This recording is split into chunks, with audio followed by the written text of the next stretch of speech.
नमस्कार विद्यार्थी मित्रांनो, मॅथ्स एक्सप्लोरर या यूट्यूब चॅनलमध्ये आपणा सर्वांचं स्वागत.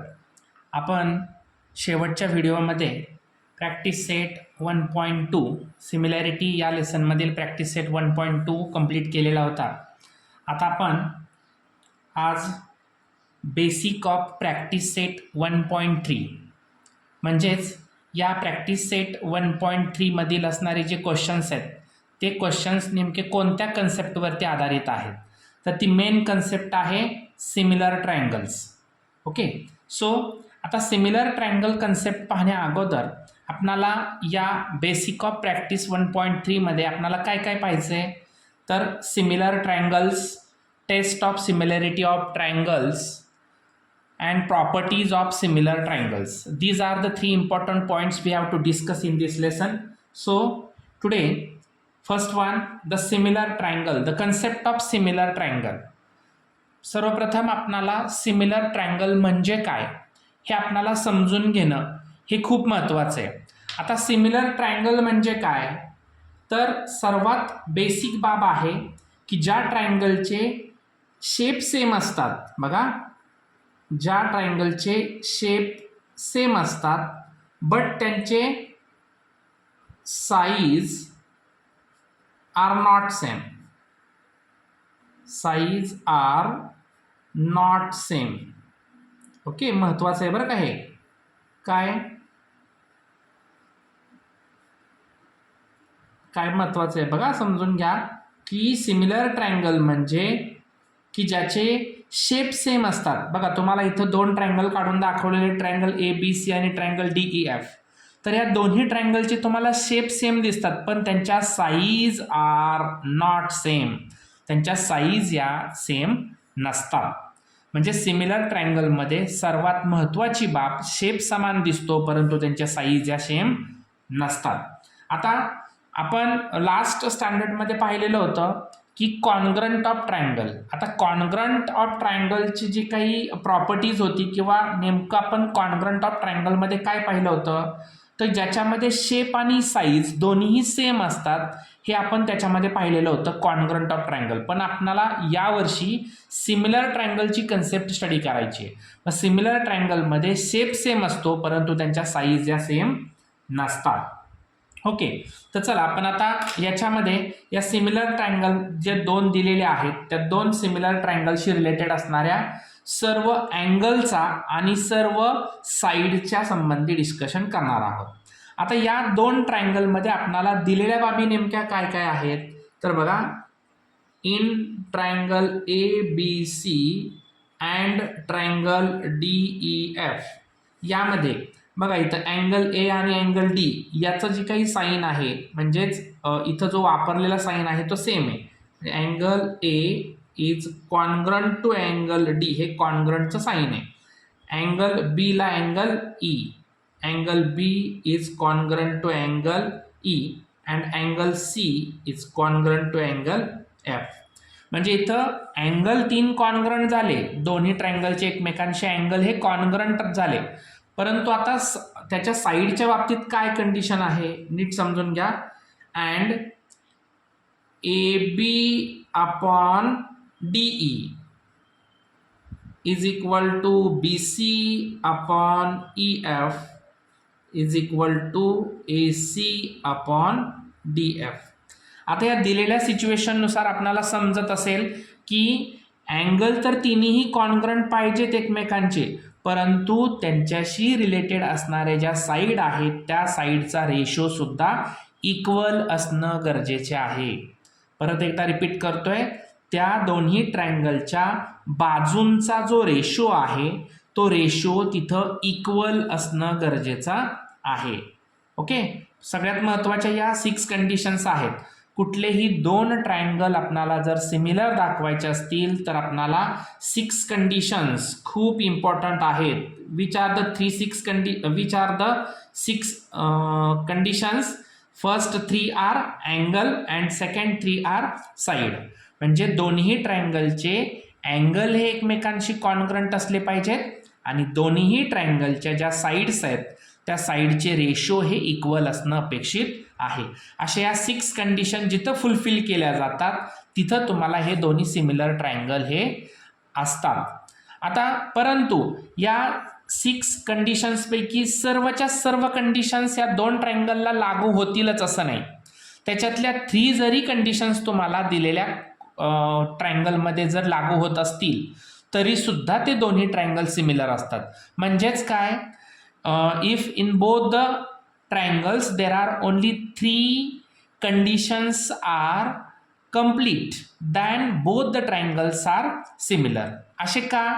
कारण हे 3 कंडिशन्स जरी इथं सिमिलर दाखवल्या तरी सुद्धा या 3 राहिलेल्या ज्या कंडिशन्स आहेत त्या आपोआपच कंप्लीट झालेल्या असतात. म्हणजे ज्या 2 ट्रायंगलचे सर्व अँगल एकमेकांशी जर कॉन्ग्रंट असतील तर त्यांच्या साईड या एकमेकांशी आपोआपच प्रपोर्शनेट करतात. हे म्हणून सर्वच्या सर्व 6 कंडिशन्स चेक कराव्या लागत नाहीत. तर ओनली 3 कंडिशन्स जरी तिथं एकमेकांशी कॉन्ग्रंट असले अँगलच्या बाबतीत किंवा बाजू जर एकमेकांशी जर त्यांचे रेशो जर इक्वल असतील तरी सुद्धा ते दोन्ही ट्रायंगल हे सिमिलर राहतात. अशी ही सिमिलॅरिटीची तुम्हाला इथं. आता याच्या पुढं काय आपण करणार आहे तर triangle ABC and triangle DEF are similar. Okay, are similar. But हेच आपण जर सिम्बॉलच्या माध्यमातून जर लिहायचं झालं तर ते कसं लिहितो, therefore triangle ABC similar triangle DEF. या पद्धतीने कुठलेही 2 ट्रायंगल जे आहेत ते सिमिलर दाखवले जातात. अशा पद्धतीने हे बेसिक कन्सेप्ट पुन्हा एकदा मी एकदम फास्टमध्ये रिपीट करतोय. कुठल्याही 2 ट्रायंगल सिमिलर आहेत हे कशावरून आपण ओळखतो, जर त्यांचे शेप सेम असतील परंतु त्यांच्या साईज या समान नसतात. जर त्यांचे शेपसुद्धा समान असतील आणि साईज पण समान असेल तर मात्र ते दोन्ही ट्रायंगल हे कॉन्ग्रंट असतात. परंतु इथं मात्र काय आहेत ते फक्त सिमिलर आहेत. मग इथं बघा त्या दोन्ही ट्रायंगलचे अँगल हे कॉन्ग्रंट आहेत. करस्पॉन्डिंग अँगल हा महत्त्वाचा आहे. करस्पॉन्डिंग अँगल, करस्पॉन्डिंग म्हणजेच थोडक्यात त्यांचे जे त्याच्याशी असणारे जे अँगल्स आहेत त्या अँगल्स एकमेकांशी करस्पॉन्डन्स असणं गरजेचे आहे. आणि correspondence of angles are congruent. आणि साईडच्या बाबतीत कसं आहे, जे करस्पॉन्डन्स साईड आहेत त्या एकमेकांशी तिथं इक्वल रेशोमध्ये प्रपोर्शनेट करतात. ठीक आहे, अशा पद्धतीने ही सिमिलर ट्रायंगलची ही बेसिक कन्सेप्ट झाली. आता आपल्याला पाहिजे सेकंडवाला टेस्ट ऑफ सिमिलर ट्रायंगल. चला तर आता टेस्ट ऑफ सिमिलर ट्रायंगलमध्ये आपणाला पहिली जी टेस्ट पाहिजे ती टेस्ट आहे test of similarity of triangles, AAA test for similarity of triangles. आता इथं तुम्हाला हे 2 ट्रायंगल दाखवलेले आहेत. आता या दोन्ही ट्रायंगलमध्ये 1-to-1 करस्पॉन्डन्स तुम्हाला दिसतोय. A is correspondence to P, B is correspondence to Q and C is correspondence to R. म्हणजे इथं दोन्ही ट्रायंगलमध्ये in triangle ABC and triangle PQR या दोन्ही ट्रायंगलमध्ये आपण 1-to-1 करस्पॉन्डन्स जर पाहिला तर A चा P शी, B चा Q शी आणि C चा R शी तिथं कनेक्शन आहे. सो आपण काय म्हणणार इथं आता करस्पॉन्डन्स दाखवत असताना therefore ABC is correspondence to PQR.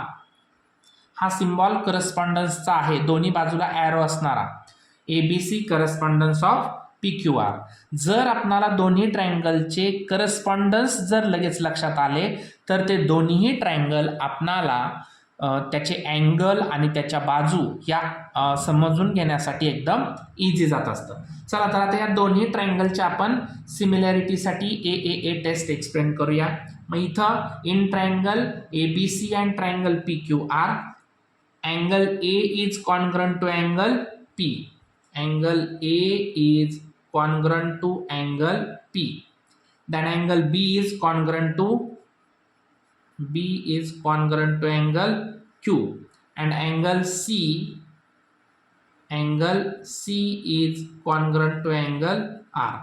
म्हणजे तिन्ही पण अँगल जर एकमेकांशी कॉन्ग्रंट असतील तर then triangle ABC is similar to triangle PQR.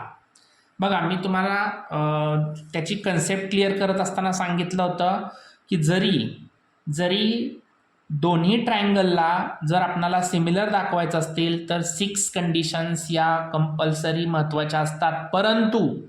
परंतु जरी आपण फक्त 3 अँगल जरी एकमेकांशी कॉन्ग्रंट दाखवले तर आपोआपच त्याच्या साईड सुद्धा एकमेकांशी प्रपोर्शनेट करतातच. त्यामुळं 6च्या 6 कंडिशन्स तुम्हाला इथं कंपल्सरी फुलफिल करणं गरजेच्या नाहीत. 3 जरी तुमच्या तिथं फुलफिल करत असल्या तरी सुद्धा आपोआप ते दोन्ही ट्रायंगल्स एकमेकांशी सिमिलर असतात. म्हणून इथं टेस्ट कोणती तयार झाली मग? Therefore it is the AAA similarity of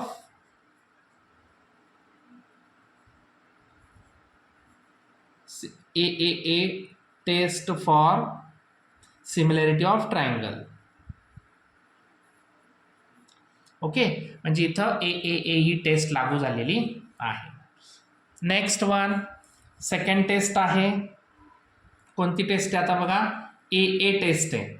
AA test for similarity of triangle. आता खरं तर ही AA ही टेस्ट सुद्धा या AAA म्हणजेच या 1 नंबरच्या टेस्ट सारखी सेम आहे. परंतु इथं फक्त 2 जरी अँगल आपण कॉन्ग्रंट दाखवले तरी सुद्धा ही टेस्ट होते. ती कशी ती सांगतो तुम्हाला. आता पहिल्यांदा आपण इथं in triangle XYZ and triangle ABC, आता याचा करस्पॉन्डन्स काय होईल?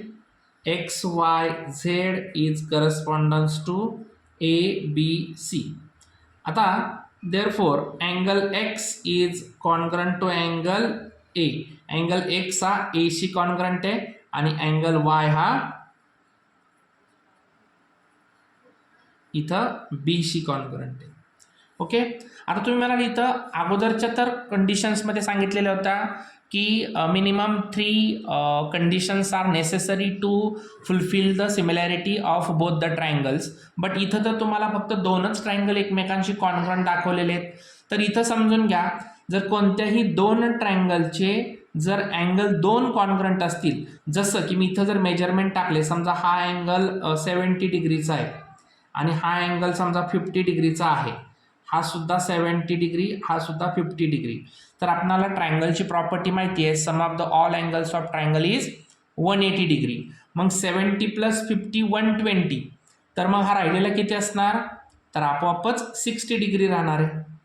इथंही तसंच 70 + 50 120, 120 + 60 180. सो इथं 60. म्हणजेच काय की इथं कोणतेही 2 जरी अँगल तुम्ही कॉन्ग्रंट दाखवले तर तिसरा अँगल आपोआप कॉन्ग्रंट होतो. म्हणून इथं टेस्ट कोणती झाली? Therefore triangle XYZ is similar to triangle ABC. अशा पद्धतीने ही सेकंड टेस्ट आहे AA for similarity of triangle.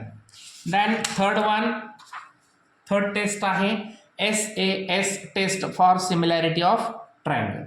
आता SAS टेस्ट एक्सप्लेन करत असताना इथं बघा 2 ट्रायंगल आपण घेतलेले आहेत KLM RST. आता या दोन्ही ट्रायंगलमध्ये आपल्याला काय दिसतंय? सगळे अँगल नाही आहेत, तर इथं 2 बाजू आणि एक मधला जो असणारा अँगल आहे तो दाखवलेला आहे. सो आपल्या सांगितलेल्या कंडिशन्सनुसार if the correspondence of the sides are proportionate to each other and also if one angle are given there and this angle is congruent and also another one side is proportionate to each other, then this triangle is similar to SAS similarity test. Okay, so आता इथं हा triangle कशा पद्धतीने similar आहे आपण explain करूया. ठीक आहे. In triangle KLM and triangle RST. आता या ट्रायंगलमध्ये आपल्याला काय दिसतंय? एक महत्त्वाचा अँगल तर कॉन्ग्रंट दिसतोयच, परंतु त्याच्या साईड सुद्धा आपल्याला इथं प्रपोर्शनेट आहेत का ते चेक करावं लागणार आहे. बघा तर आता KL/RS आता KLचा किती दिले मेजरमेंट 6, RASची दिलेली 9. सो 3 2 जा 6, 3 3 जा 9, 2/3. Okay, this is the one. Then next ratio, LM/ST is equal to 2/3. Already हे 2/3 आलेले, म्हणजे इथं दोन्हीही इक्वेशन काय झाले, इथं सेम झाले. म्हणजे आपली थोडक्यात जे साईडचा जो रेशो जो प्रपोर्शनेट करतो ते इथं कंप्लीट झालेला आहे. म्हणजे ह्या दोन्ही साईड एकमेकांशी प्रपोर्शनेट करतायत. आता अँगल दाखवायचा. Angle L is congruent to angle S. Okay, therefore triangle KLM is similar to triangle RST. For which test? By SAS similarity test. पण महत्वाचं आहे की या दोन बाजूंच्या मधला is between the two sides angle is congruent. It is very important. जर तुम्हाला हा अँगल जर इथला बाजूचा दिला तर हे SAS टेस्टनुसार सिमिलर होणार नाहीत. म्हणजे महत्वाचं काय आहे इथं की हे दोन्ही बाजूंच्या मधला अँगल तिथं कॉन्ग्रंट असणं गरजेचं आहे, तरच SAS टेस्ट लागू होते. ओके, त्यानंतर 4th नंबर टेस्ट आहे. इथं तुम्हाला टेस्ट लिहायची राहून गेली, AA सिमिलॅरिटी टेस्ट, आणि इथं by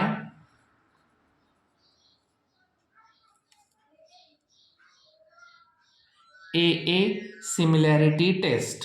AA similarity test. Okay, हे राहून गेलं होतं लिहायचं.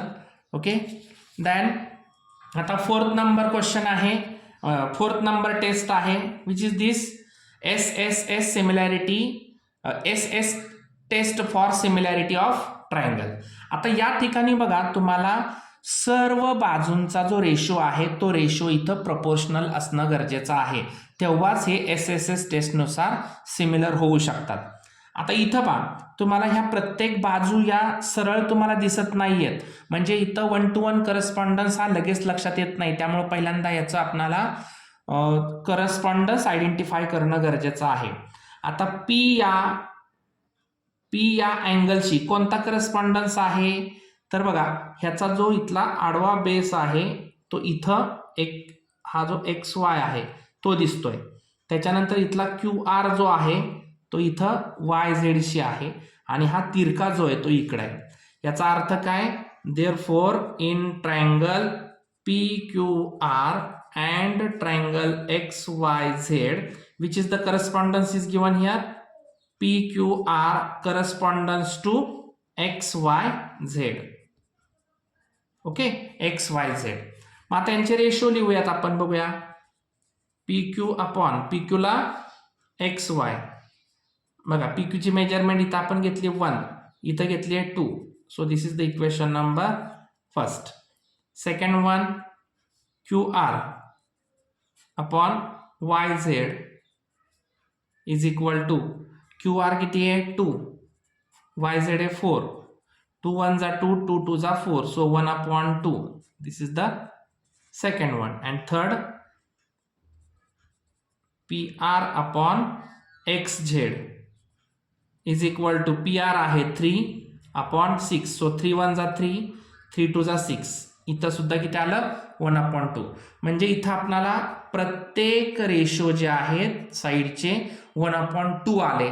म्हणून therefore triangle PQR is similar to triangle XYZ. कोणत्या टेस्टनुसार येणार, साईड साईड साईड, म्हणजेच by SSS similarity test.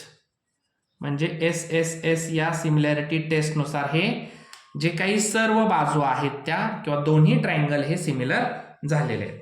Okay, so इथं आपले हे चारही टेस्ट कंप्लीट झालेले आहेत. त्यानंतर या कन्सेप्टमधील असणारा तिसरा इम्पॉर्टंट पॉइंट आहे तो म्हणजे प्रॉपर्टी ऑफ सिमिलर ट्रायंगल. आता प्रॉपर्टी ऑफ सिमिलर ट्रायंगल कसे आहेत ते समजून घेऊया. Triangle ABC is similar to triangle ABC. बघा ABC हा ABCशी सिमिलर दाखवलेला आहे, म्हणजेच इथं कोणताही एखादा ट्रायंगल हा स्वतःशी सिमिलर असतो. म्हणजेच काय, रिफ्लेक्झिटी. आता रिफ्लेक्शन म्हणजे आपण बघा समजा आरशाच्या समोर आपण उभं राहिलो तर आपलंच रिफ्लेक्शन आपल्याला समोरून पाहायला मिळतं, म्हणजे आपणच आपल्याशी सिमिलर आहोत. म्हणून जसं इथं आपण असंही पाहू शकतो बघा की समजा A is equal to A. Okay, A is equal to A, then A is also equal to A. म्हणजे A हा A शी इक्वल असेल तर हा नेक्स्ट वाला A हा पहिल्या A शी इक्वल राहणारच आहे, म्हणून ह्याला म्हणायचं रिफ्लेक्झिटी. आता इथं सिमेट्री पाहूया. If triangle ABC is similar to triangle DEF. Okay, म्हणजे पहिला ट्रायंगल हा दुसऱ्या ट्रायंगलशी जर सिमिलर असेल then DEF is similar to ABC.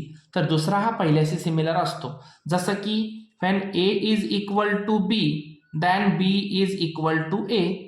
जसा पहिला हा दुसऱ्याशी इक्वल असेल तर साहजिकच आहे की दुसरा हा पहिल्याशी इक्वल असणारच आहे, त्याला म्हणतात symmetry. Okay, and then symmetry म्हणजे आपण A to Z पर्यंत आय थिंक स्टँडर्ड 6 मध्ये आपण सिमेट्रिकल फिगर पाहिलेल्या होत्या बघा. म्हणजे दोन्ही एकमेकांशी सेम असतात, लेफ्ट साईड ही राईट साईडशी बरोबर तंतोतंत जुळलेली असते. तशाच पद्धतीने इथं A is equal to B then B is equal to A. तसंच इथं ट्रायंगलमध्ये ABC is similar to DEF then DEF is similar to ABC. आता थर्ड वन बघा property. If triangle ABC is similar to DEF and DEF is similar to triangle GHI. म्हणजे पहिला triangle हा दुसऱ्या ट्रायंगलशी similar आहे, दुसरा ट्रायंगल हा तिसऱ्या ट्रायंगलशी सिमिलर आहे, then triangle ABC is similar to triangle GHI. तर पहिला ट्रायंगल हा तिसऱ्या ट्रायंगलशी सिमिलर असणारच आहे. जसं की ट्रान्झिटिव्हिटी म्हणतो आपण ज्याला, की तर काय म्हणतो आपण, समजा A is equal to B, B is equal to C, then A is equal to C.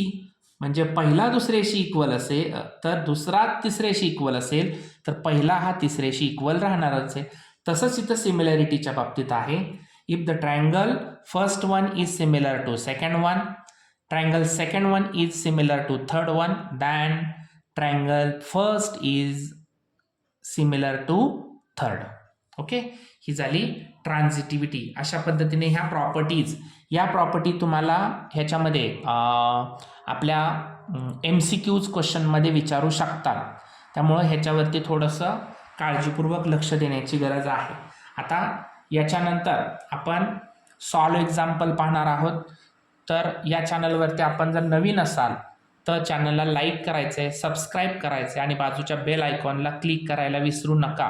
कारण जर आपण बाजूच्या बेल आयकॉनला क्लिक केली तर आपणाला या मॅथ्सशी रिलेटेड असणारे सर्व व्हिडिओज आपल्या चॅनलवरती आपणाला पाहायला मिळणार आहेत.